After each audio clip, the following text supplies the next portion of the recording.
Good morning. Oh my gosh, to hear you say good morning back to me. Unbelievable. I'm so used to us taping and having nobody in the pews. It's so wonderful to see everyone this morning. Welcome to the Unitarian Universalist congregation of Flint. My name is Chris Monk and I will be your worship associate today. Let me tell you a little bit about our church in case you don't know. We are an inclusive church that welcomes people, welcomes everyone, regardless of their income, education, or sexuality. If you're searching for a church that welcomes, if you're searching for a church that believes love, the quest for justice, and the use of reason are the most important things, then our congregation may be right for you. If you'd like more information about Unitarian Universalism or our congregation, please feel free to contact one of our ministers or our church office. And that contact information can be found at uuflint.org on our website or on our Facebook page. Now for a few announcements. Join Jerry and Lynn on Wednesday, September 22nd at 6 p.m. for a discussion of the movie, Pay It No Mind, The Life and Times of Marsha P. Johnson. Marsha Johnson was a pioneer of gay and transgender rights and is an inspiration to everyone who hates injustice wherever it is found. Just watch this YouTube movie at your leisure, then join us for a spirited online conversation on the 22nd. Watch your e-update for details. The service on October 10th is, now, it's planned that it's going to be the ordination of our co-minister, Jerry Kerr. Yes, this will be wonderful. And if all the stars and planets fall into line, it will happen. This event has been canceled twice. Once because of a snowstorm, and once because of the COVID pandemic. So this time, we really mean it. We're gonna do it. So join us at 10 a.m. on October 10th for this ordination for the people. So exciting. Jerry, we're gonna do it this time. All right. And we're going to have coffee hour today outside behind the church. It's not supposed to start raining till later this afternoon, but that way we don't have to be close to each other. We can spread out, kind of like the meet and greets that we've been doing on Saturday afternoons. So if you didn't bring a chair, we can grab one out of the Nelson Hall, and we'll sit out back and we'll visit with each other for a while. There won't be any Zoom coffee hour. The one last important announcement, this Sunday is the second Sunday of the month, and time to give our support to a local and essential not-for-profit agency. This month's recipient is the Genesee County Free Medical Clinic. This was established in 1991. This free clinic provides quality health care to employed, uninsured people without regard to race, creed, and ethnicity. Over 4,000 people use this clinic each year, and it is staffed by volunteer doctors, nurses, and pharmacists. You can support this important work by going to our website donation page or by sending a check to the church office, or we have a basket at the back as you leave today. And if you're writing a check, put in the memo line, Genesee County Free Medical Clinic. So those are our announcements for today. Our chalice lighting.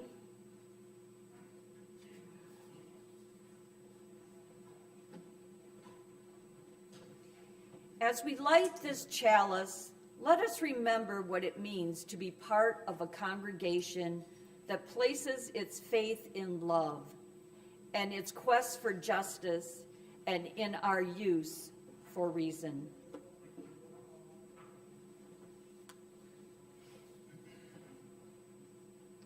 Please join me in reciting our covenant. Recognizing the richness of diversity, the beauty and wonder of shared worship, and the transforming power of love and service, we gather as a sacred, intentional community to freely seek knowledge and truth, to celebrate the fullness of life, and by our actions to increase goodness and justice.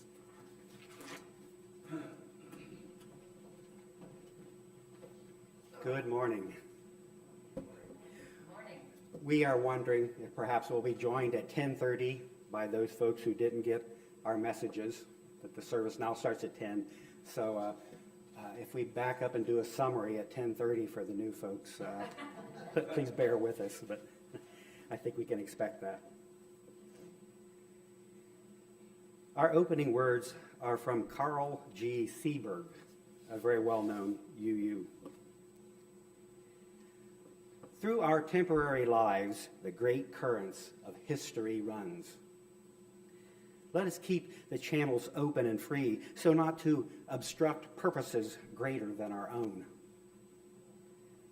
Let us keep our minds set upon the high goals that here bind us into one sharing fellowship of loving hearts.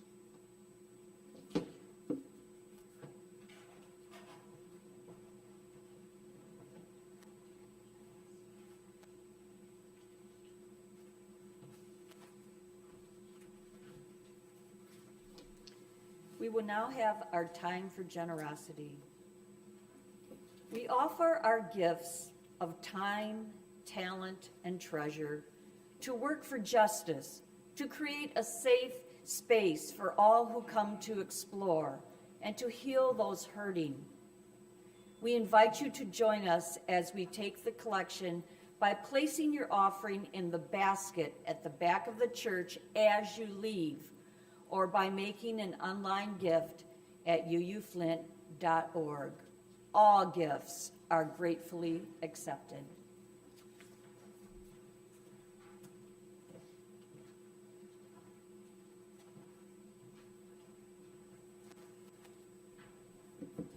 Good morning. Good morning. Boy, this is good, isn't it? Yeah. Very nice to see you all.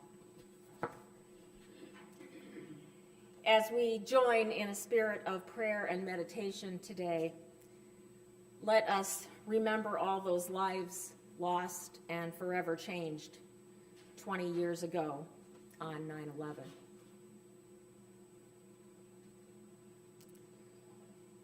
The church is a body. May this body breathe and be together in the spirit of hope. May it feel held in comfort. Those who seek consolation, may they find it in the solace of this moment. The church is a body. It is as strong as all the people who have gathered within its walls. It is the power of all they have ever dreamed and all they have ever done. It is as vulnerable as the most newborn and untried of its members.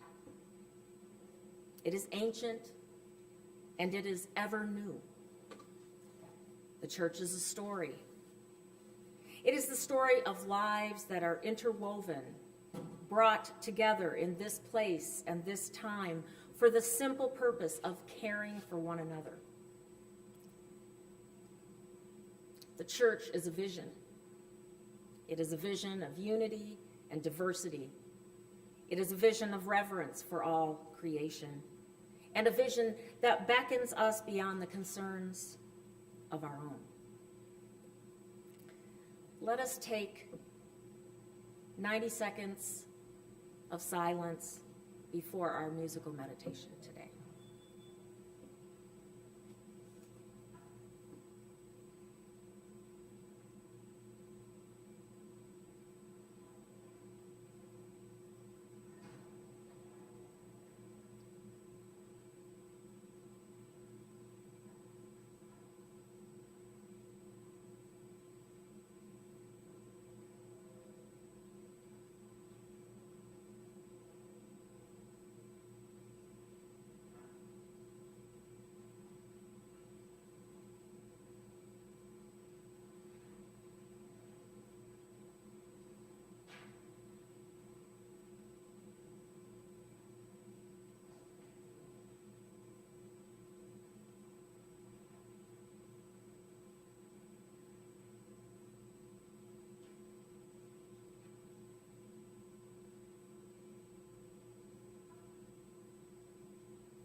may we abide as one body in the spirit of faith, hope, and love that is the story and the vision of this congregation.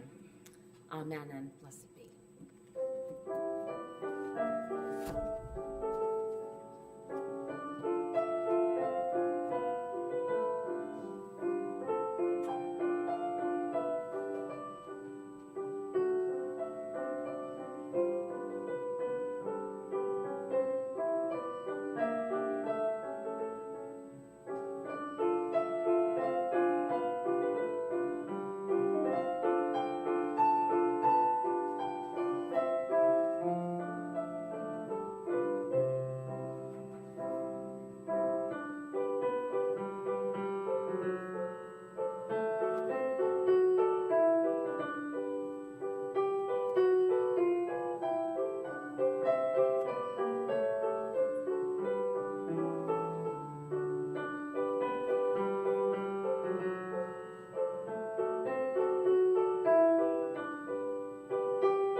When our son was a toddler, he loved to get under our kitchen table and then have us put a large blanket over the top of it so that he could have his own little place.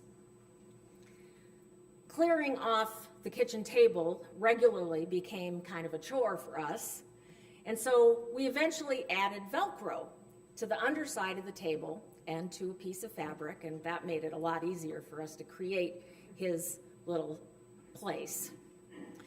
That Velcro is still stuck to the underside of the table and snags my clothes all the time.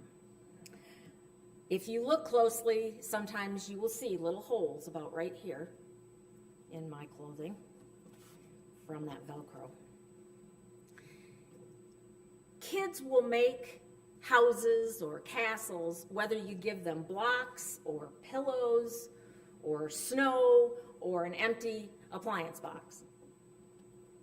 By creating such spaces, children feel protected so that they can fight giants or they can rule their kingdoms.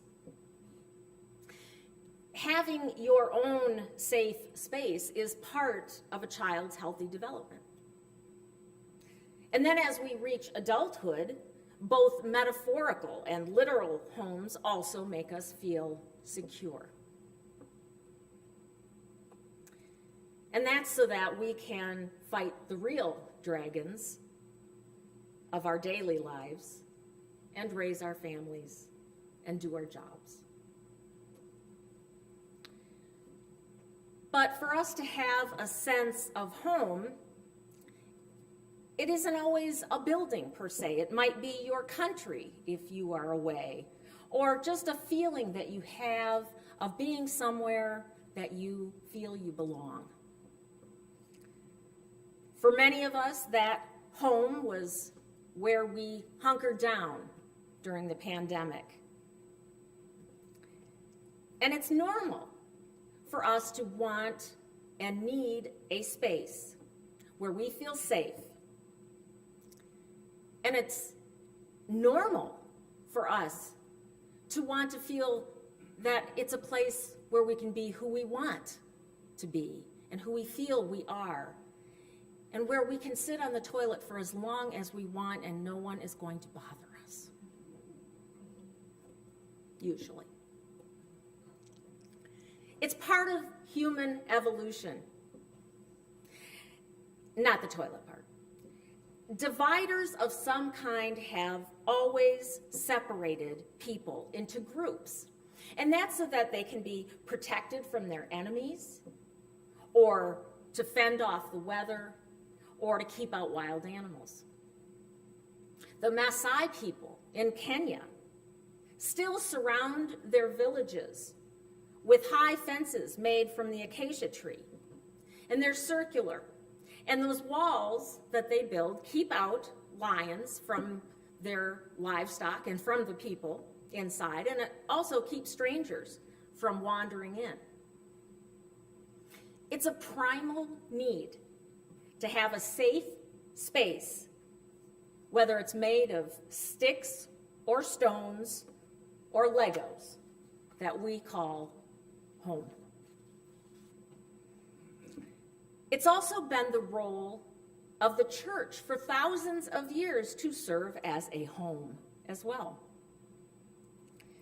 A sanctuary was not only a place of worship, but it also served as a place of refuge for people who were in trouble.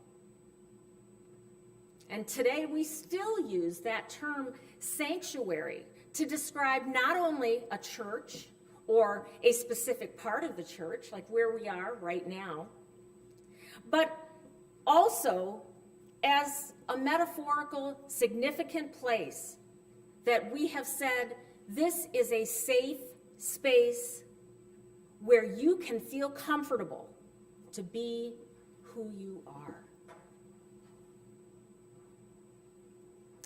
And that's why so many people, when they first discover Unitarian Universalism, they will say, I have found my home.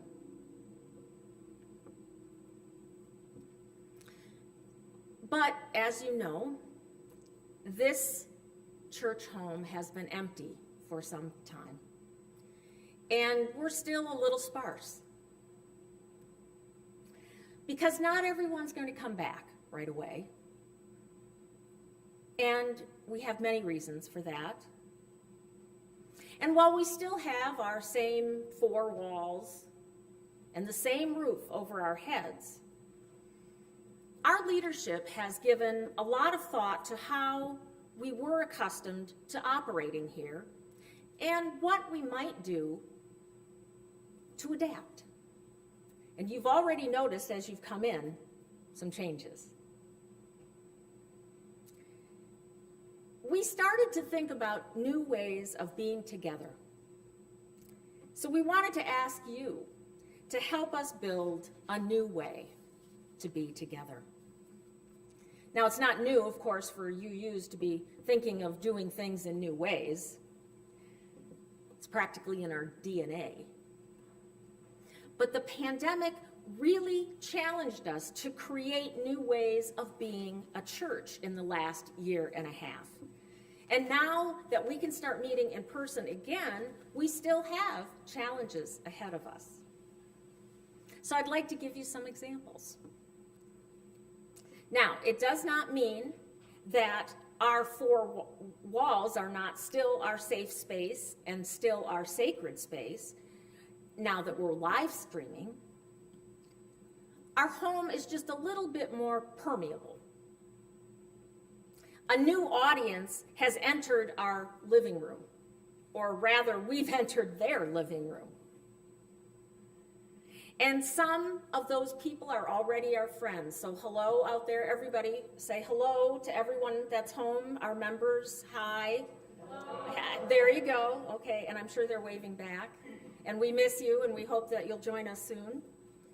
And there's also some people out there that are new. And they may continue to stay out there, but they're still with us. So our home, our church home, has potentially gotten a lot bigger. So how do we build new relationships with those people? And how do we maintain the relationships with the people that aren't here with us right now, sitting next to you? How can we still be ourselves, but welcome newcomers? Well, maybe we can think about things like proper attire. leave your shirt on, perhaps, when you're having a Zoom meeting. I know, it's just a crazy idea, but it's just something I thought of. I don't know where I got that from. Seriously, though, people wondered, if we're live streaming, what happens if we make a mistake, right? Well, Jerry and I have pretty much answered that question for over a year and a half. The service goes on, and we're still here. You've been very lenient, thank you all.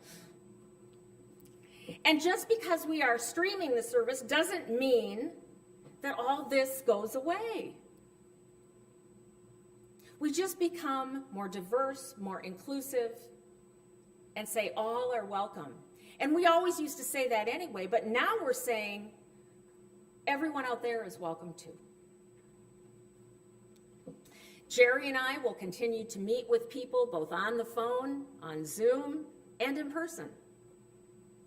Things are better, actually, if you think about it. We have increased the way we do business. We have an office person who's here during the week. We have some renters who are here during the week. And then what about our committees? Most of them have been meeting on Zoom and will continue to do so. And let's face it, there's a few people who have just very recently figured out how to unmute themselves. So, let's give them a chance to use that new skill for a while. Plus, I would miss, personally, seeing all the cat tails and butts going past the screen if we didn't do Zoom anymore, because I think it's great fun. But if you think about it, because we now have, I don't know if we want to say mastered Zoom, but because we use it so much, we have opened up a whole new world to people who maybe couldn't be on committees before, who couldn't drive in or couldn't meet at certain times. Plus, no more driving to the committee on whether we have too many committee meetings meeting in the middle of the winter at night. I bet you someone has had that meeting. I bet you there is a committee like that somewhere in UU land. I bet you there is. So this is just another way that we are building a new way to be a church home. Furthermore, we changed the structure. I don't know if all of you know this, but we changed the structure of some of our committees so that a chairperson isn't responsible for organizing everything anymore. And committees meet less often because we discovered this great thing called consensus by email. And now, unfortunately, I have to give credit to Jerry for this one. All of you are now empowered to start projects that you are passionate about without having to go through a committee. That means when you have a great idea, you can get started. But so watch who you talk to, because they're going to say, okay, go ahead. And since we're talking about building things and building a new way, what about our wonderful building? We've got a bunch of empty rooms. Now, we hope to fill those rooms with kids again. But before we do, I just have to say one thing. Before the kids come back, when they do, we need more blocks. Because I wanted to make a Lego chalice, so I went down to the nursery. And this is all I could build, because those are all the Legos there were to build a Lego chalice. I think it's kind of sad. When I showed Christina in our office person, she said, I asked her, what is that? And she said, a tree. And I said, no, think you, and she could not guess. So that means we need more Legos before kids get here. But I tried really hard. So, but in the meantime, we have all of these empty rooms, and we have been trying to think of creative ways to use that space. What if we encourage nonprofits or other community groups to use our space for their good works? Wouldn't that be in keeping with our UU values? Wouldn't that build a new way to further social justice in our community? So we've been talking to people and saying, hey, we've got space here. What can we do to invite the community in and share the gift of this incredibly beautiful building? You don't know how lucky we are. We have seen some buildings, Jerry and I, have we not, that are pretty not incredible. Lastly, when we think about our place in this community, how inviting is our home? Are we building the kind of church that others need right now? Are there bridges that we're not building that we should be? And what prevents us from building the church home that our founders dreamed of 90 years ago? You know, when I was looking through the archival photos when we were getting ready for the 90th anniversary, I wanted to make them proud, and I still do.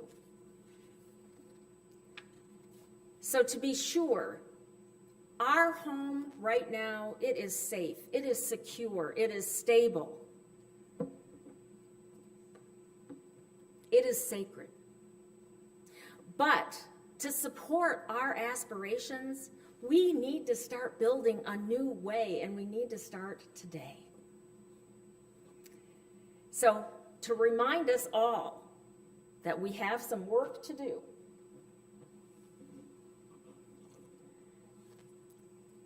every day you can remind yourself, because there are two little pieces of Lego stuck together in a basket that you will receive as you leave today. And you can pick one out of a basket. Eleanor will have it back there when you go. And you can put it on your keychain or on your purse.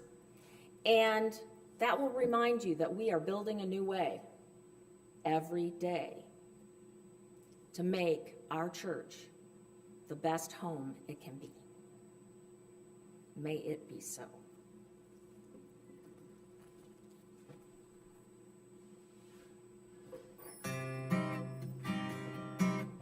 We are building a new way. A new way. We are building a new way. A new way. We are building a new way. Feeling stronger every day.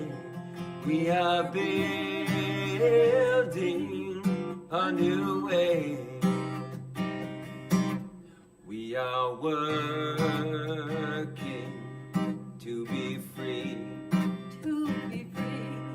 We are working to be free. To be free. We are working to be free. Hate and greed and jealousy. We are working to be free. We can feed our every need. Every need. We can feed our every need. Every need. We can feed our every need. Start with love, that is the seed. We can feed our every need. Peace and freedom is our cry. Is our cry. Peace and freedom is our cry. Is our cry. Peace and freedom is our cry. Without these, the world will die. Peace and freedom is our cry. are building a new way. A new way. We are building a new way. A new way. We are building a new way. Feeling stronger every day. We are building a new way.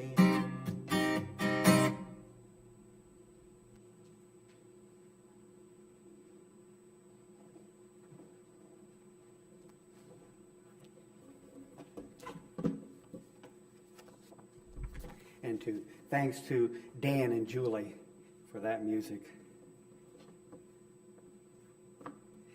Have you ever looked out of an airplane window on a nice clear day at about 35,000 feet, and it's like you're getting a God's eye view of the world? It's a view that can make you feel like you are literally seeing the big picture of life. That view from above can give you a sense that you are a player in a very big play, and you want to get your part right in the sometimes a difficult drama of life. Perhaps you have noticed, though, that because we don't have this view from a 747 most of the time, it isn't easy to step outside of yourself and look objectively at your time in history. We are so immersed in the details of our busy lives that it isn't easy to see the whole picture puzzle we live in and see how all the parts fit together. But today would be a good time to look from above at our church and see what comes next in our play that is the UU congregation of Flint. It would be a good day to do this because we are back together now after a year and a half of distance, a distance which feels a lot like 35,000 feet. I think it's possible, even likely, that distance can give us a viewpoint that will help us see how we are doing in this drama. It is a drama of building a church that is right for our time. We might entitle that dramatic play, Building a Church in an Age When Other Churches Are Dying. I know that's not a very catchy title, but that's really what we are doing. I think the fresh eyes given to us by a world-changing pandemic will see that churches have always changed to meet the needs of their age. This pandemic is no less a religion-changing event than, for example, the persecution of the early Christians in ancient Rome, and they looked for a way to preserve their faith in a hostile world. Bishop John Spong of the Episcopal Church, the renegade priest that, as many of you know, is trying to save Christianity from itself, he notes that for 2,021 years, churches have survived by changing their shape to match the needs of the time. He reminds us that early Christians had to meet among the dead bodies in the catacombs of Rome because their beliefs were illegal and they had to hide their church services. You have to really like your religion a lot to hold your meetings in the underground tombs, and they did. Remember, in the early days of Christianity, the followers of Jesus were on fire for their religion about a guy who believed in radical love and cared for the poor and the powerless. Regardless of whatever else Christianity became later, Jesus' message of loving kindness stood in stark contrast to the other legal religions of the 1st and 2nd centuries. Then, in the year 1313, early Christians got a break when a Roman emperor, Constantine, legalized Christianity. Christians were suddenly no longer persecuted, and they no longer had to meet in the dark tunnels of the catacombs. They didn't have to. But I'm guessing that given the average human's resistance to change, I bet some of them said, but wait, I sort of like the catacombs. No one bothers you down there.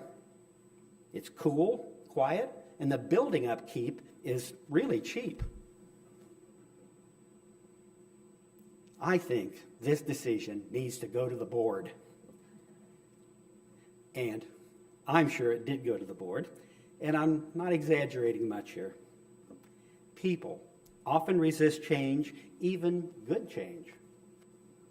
But I think the resistance can melt away when we take a look from above and see the big picture, and that the play of history is the thing.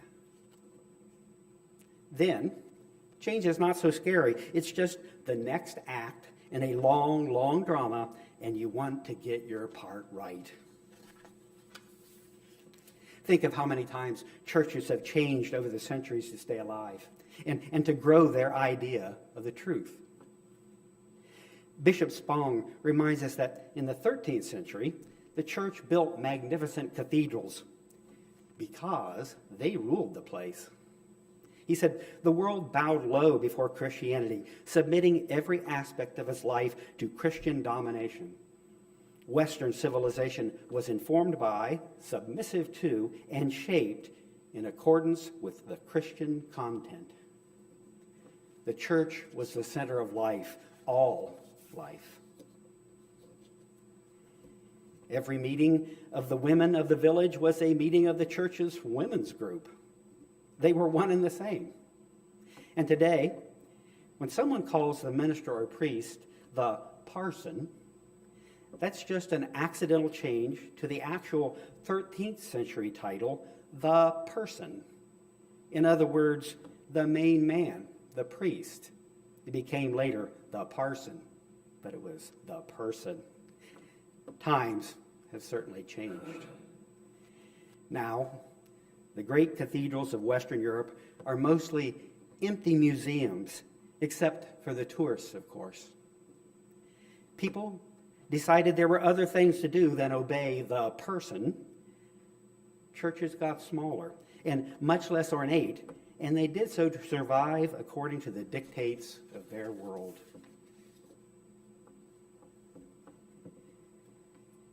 The past 18 months of downtime have given us some distance to view from 35,000 feet, from which we can examine ourselves and ask, what are the dictates of our time?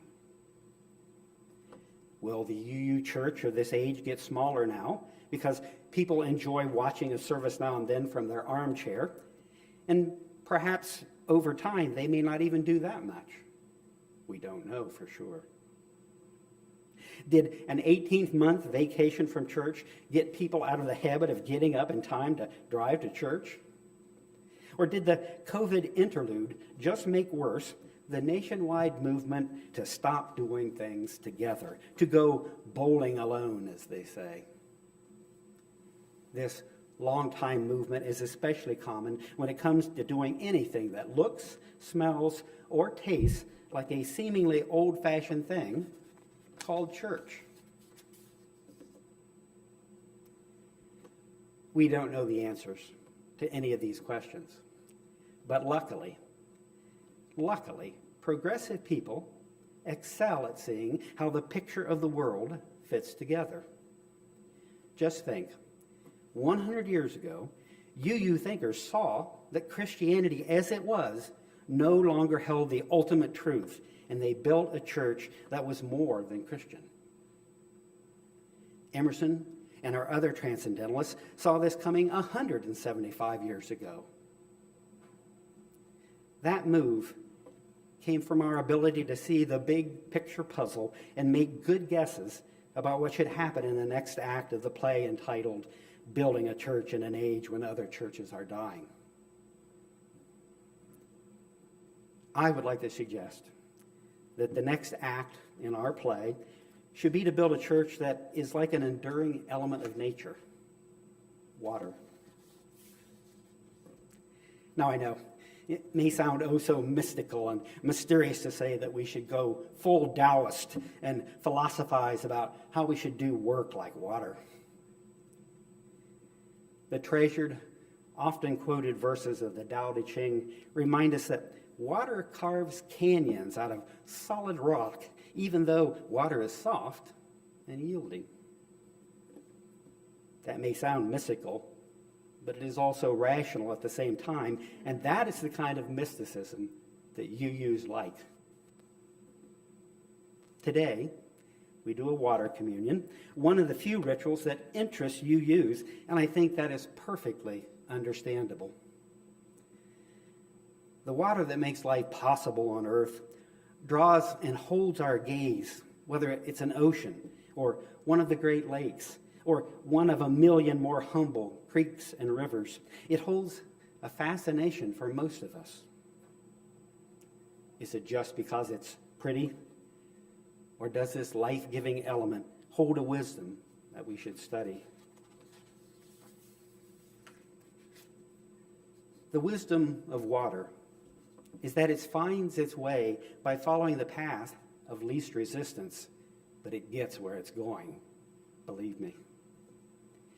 It's okay with following the path of least resistance, no matter how low and how humble. It does what it needs to do. In a world where many people are not even in a church on Sunday, let alone sitting in a long committee meeting, we need to find a path of least resistance to do our work. Too often, we feel like we are failing because our numbers are smaller and things are not the way they used to be. Perhaps the next act in our drama is to simply have different measures of success. We can't know the exact shape of our church and how it will survive in the new time, but we do know that, like the early catacomb Christians, we truly believe in our message of loving kindness, and that will endure. It is a message, like that of water. It's a message that is powerful, yet subtle. It is not a doctrine that demands belief and threatens people with hell. It is a belief that stands in stark contrast to the beliefs of other faiths of this day. And, like water, it will give life, no matter what form our church takes in the future. Like the cathedrals of old, our church is beautiful. But it will never be a museum, a relic of ages past, inhabited only by tourists. Amen, and blessed be.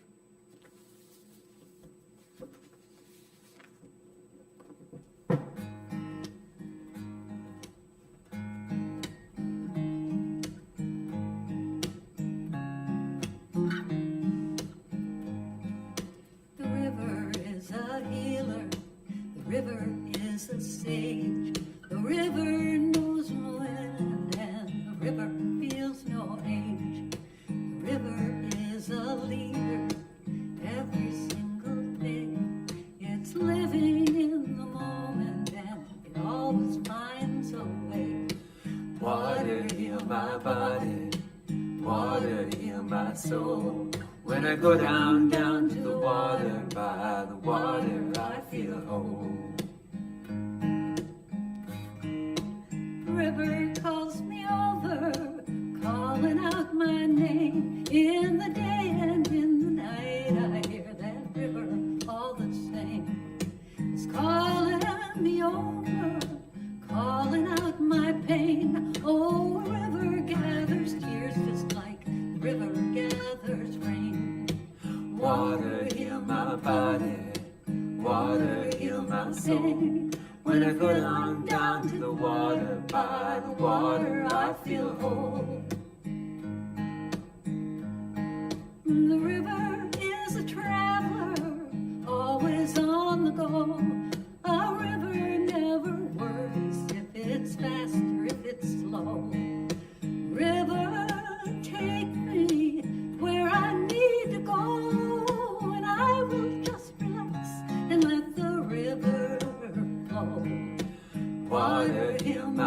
body. Water, heal my soul. When I go down to the water, by the water, I feel whole. Water, heal my body. Water, heal my soul. When I go down to the water, by the water, I feel whole. Water, heal my body. Water, heal my soul. When I go down to the water, by the water, I feel whole. When I go down to the water, by the water, I feel whole.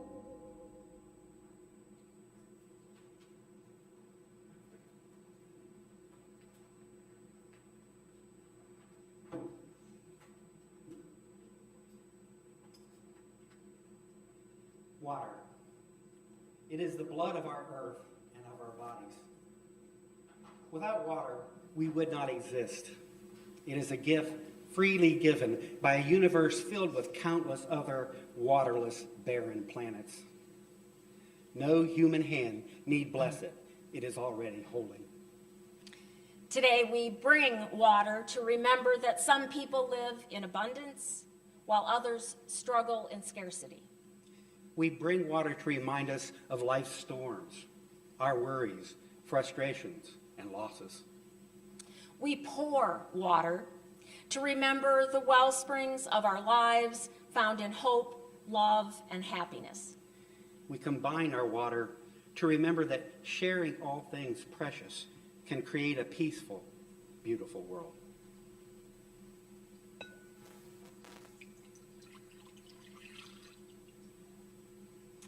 We now invite all of you to please bring your water forward and pour it into the common bowl.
Just as water gives us life, let us also give life to others.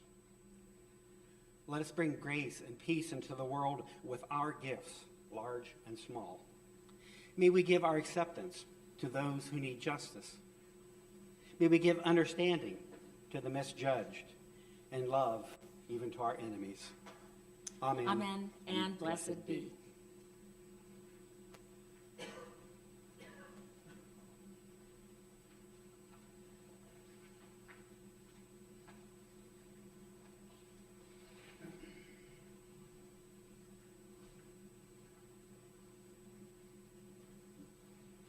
Memories are for us to cherish and to share.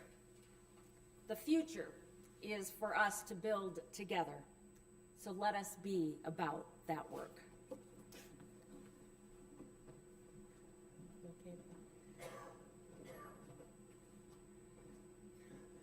Let us join together as we extinguish our chalice. We extinguish this flame, but not the light of truth, the warmth of community, or the fire of commitment. These we carry in our hearts until we are together again.